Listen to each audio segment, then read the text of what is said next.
Monsieur le Président de la conférence, Excellences, Mesdames, Messieurs les chefs d'État et de gouvernement, Madame la Secrétaire générale de la conférence, Mesdames, Messieurs, distingués invités, tout protocole observé.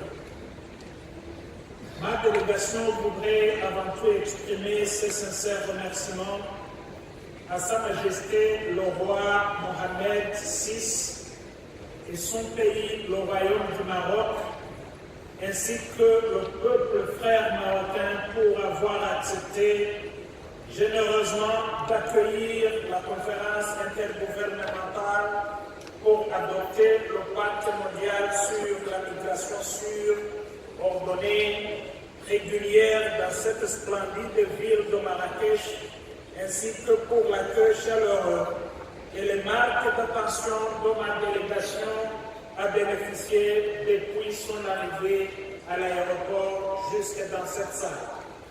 Permettez-moi également de vous transmettre les salutations fraternelles de son Excellence, M.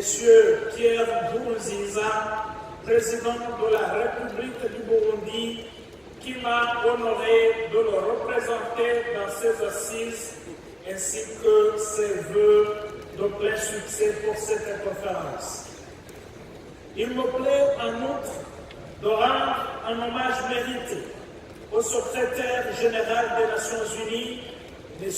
Antonio Guterres, et à Mme Louise Arbo, représentante spéciale du secrétaire général pour l'immigration, pour leur leadership et leur engagement sans faille en vue de faire de ce vaste projet un succès partagé.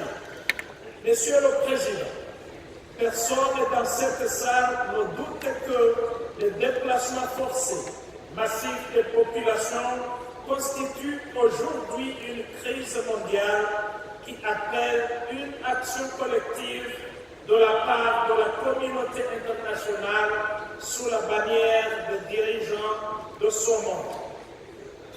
Les réfugiés et les migrants n'ont jamais été aussi nombreux à franchir les frontières internationales, à fuir les conflits, les persécutions, la pauvreté et d'autres situations mettant leur vie en danger, ou bien à remédier à la pénurie de main-d'œuvre et de compétences et aux nouveaux besoins liés au changement démographique et à rechercher de meilleures perspectives de vie ailleurs.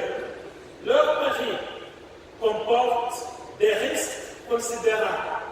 Les récits affligeants de leur tragédie sont tous les jours à la une de l'actualité.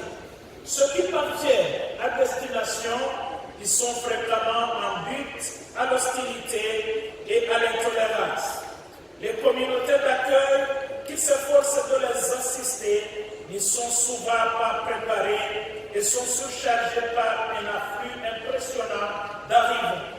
Les responsabilités ne sont pas par ailleurs bien réparties.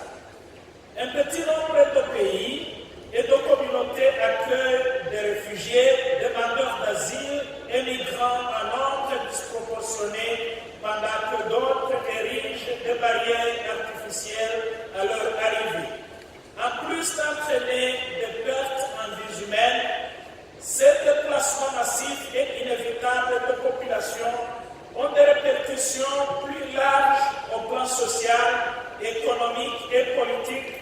Les vastes déplacements mixtes de réfugiés et de migrants touchent tous les États membres de l'ONU et exigent de voir la réalité en face afin de resserrer la coopération et mieux répartir les responsabilités et renforcer le devoir de solidarité internationale en la matière.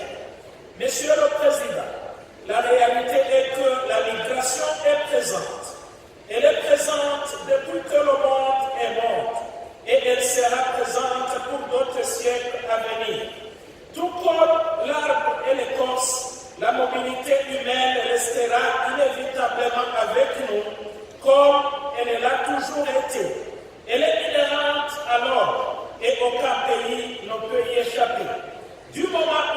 ne sommes pas capables d'échapper à un phénomène, il vaut mieux nous organiser pour le gérer collectivement à travers le renforcement de la coopération.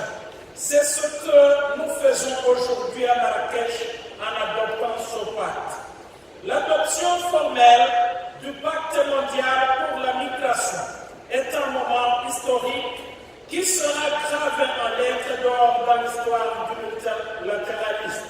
C'est en effet la première fois que les États membres des Nations Unies négocient et adoptent un accord couvrant toutes les dimensions de la migration internationale d'une manière globale. Il s'agit d'un document innovant et bénéficiant d'un consensus quasi universel, à l'exception de quelques désengagements de dernière minute que nous regrettons. Le potentiel de son document de 41 pages et 54 paragraphes est énorme. Il fait fond sur le programme de développement durable à l'horizon 2030 et le programme d'action d'Addis Abeba et repose sur les engagements convenus par les États membres de la déclaration de New York pour les réfugiés et les migrants du 19 septembre 2016. Il peut nous guider d'un mode réactif et un mode proactif. Cela peut nous aider à tirer parti des avantages de la migration et à atténuer les risques. Il peut fournir une nouvelle plateforme de coopération et cela peut être une ressource pour trouver le juste équilibre entre les droits des peuples et la souveraineté des États. Aujourd'hui, il devient officiellement le premier cadre global sur la migration que le monde n'ait jamais vu par le passé. Il constitue désormais une base pour améliorer la gouvernance et la compréhension internationale de la migration, pour relever les défis associés à la migration aujourd'hui et pour renforcer la contribution des migrants et des migrations au développement durable pour tous. Monsieur le Président, je ne saurais conclure mon propos sans vous dire combien le Burundi est fier de se joindre aux autres nations pour adopter ce pacte, fruit de négociations longues et parfois houleuses qui ont duré environ 18 mois. Ma délégation est heureuse de constater que le document adopté souligne certains points chers à mon pays, notamment la coopération internationale dans la gestion de la migration, le lien entre migration et développement, ainsi que la contribution des migrants et de la diaspora au développement durable pour tous. Il vient en définitive combler les lacunes persistantes du système international dans la gestion responsable de la migration. L'adoption de ce texte n'est pas toutefois la fin de l'engagement, loin de là. C'est plutôt le début d'un nouvel effort historique pour façonner le programme mondial sur les migrations pour les décennies à venir. À cet égard, il nous faudra sans tarder renforcer l'efficacité et la cohérence des procédures de suivi et d'examen prévues dans le pacte mondial.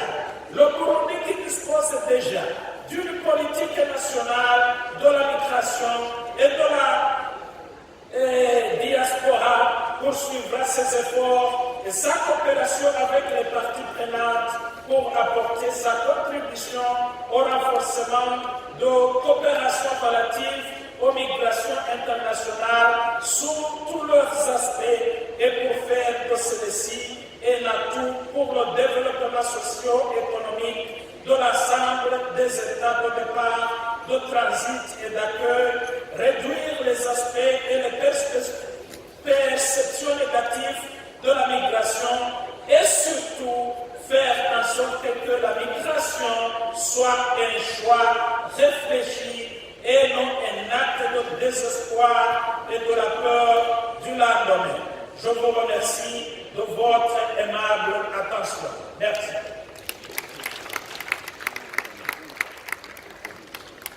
I thank the Minister of